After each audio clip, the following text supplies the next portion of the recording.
మన భుజ స్కంధాల మీద మోసి 2024లో ఫ్యాన్ గుర్తు మీద మనం బటన్ నొక్కితే రపరపరాడాలి ఫ్యాన్ జెండా, వైఎస్ఆర్ కాంగ్రెస్ పార్టీ జెండా మళ్ళీ మన ముఖ్యమంత్రి చేయదని ఇప్పుడు తెలియజేస్తా ఉన్నా.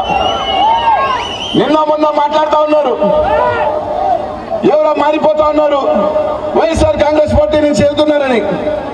కానీ ప్రతి ఒక్కరూ ఆలోచించాల్సిందల్లా ఒకటే, ఈరోజు ఒకటి చెప్తా ఉన్నా, జగన్ అన్న వీళ్ళు పోటీ చేస్తే కొన్ని కారణాల వల్ల గెలవరనో లేకపోతే వీళ్ళకి గతంలో అవకాశాలు ఇస్తే కొంతమంది సద్వినియోగం సరిగ్గా చేసుకోలేదనో ఇంకొక శాసనసభ్యుడిని పంపించాలని ఒక ఆలోచన ఖచ్చితంగా రాజకీయ ప్రక్రియలో కొన్ని జరుగుతుంది. కానీ ఈ రోజు ఆ తెలుగుదేశం పార్టీ లేదా దత్తపుత్రుడు పార్టీ సన్నాసులు ఒకటే